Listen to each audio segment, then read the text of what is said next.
Bagamat man maraming teams ngayon sa liga ang naging aktibo sa market sa dami ng mga bagong player na kanilang kinuha, nananatili pa rin naman nga pong kalmado sa ngayon ang Golden State Warriors. As of now, sila lamang ang nag-iisang team sa NBA na wala pa ni isa mang bagong player ang kinukuha sa market o di kaya sa free agency. Kaya hindi na nga nakakagulat bakit naiinip na ngayon ang kanilang mga fans. Pero ayon mismo sa balita, hindi na rin naman magtatagal, gagawa sila ng move ngayong off-season, lalo pat kasalukuyan na nga daw in contact ang front office kay Rui Hachimura para lamang pumirma ito ng kontrata.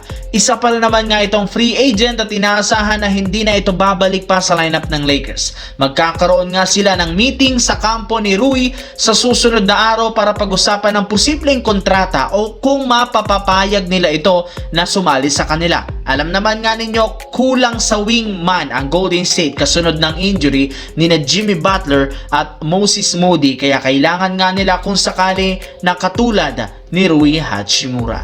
Sa kabilang banda, tinanggal na nga po mga idol ng Los Angeles Lakers si DeAndre Ayton matapos nila itong i-trade papunta sa Washington Wizards, which is ikinatuwa ng ilan sa mga fans dahil sa wakas hindi na nga maglalaro sa lineup ang isa sa pinakamalamyang sentro sa buong NBA. Pero kung akala nyo tapos na ang Lakers, diyan nga kayo nagkakamali dahil meron pa nga silang nilulutong pagbabago. Sa ngayon, eto ang posibilidad na pag-trade sa kanilang dalawang player na sina Jared Vanderbilt at Dalton Knecht papunta sa Dallas Mavericks para lamang makuha either si PJ Washington o di kaya si Daniel Gafford. While sa kasalukuyang kalagayan ng lineup ng Lakers as of now, kulang sila ng 3-and-D player o wingman o isang backup center na aalalay kay Luka Doncic at kay Walker Kessler na siyang rason bakit puspusan sa ngayon na nakikipag-usap ang front office ng Dallas Mavericks at front office na rin ng Los Angeles Lakers.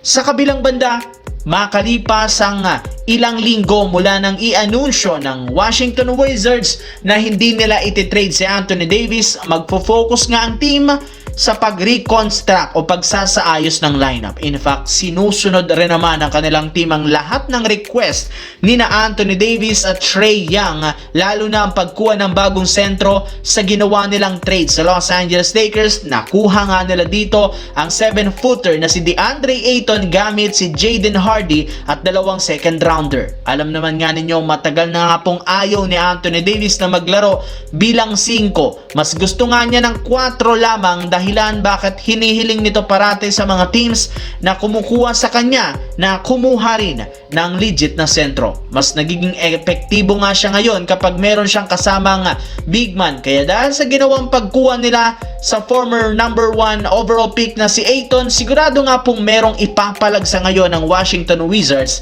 sa Eastern Conference next season. Tinawag pa nga nila ito ng mga analysts bilang tinik sa Eastern Conference dahil sa ganda ng reconstruction ng kanilang lineup.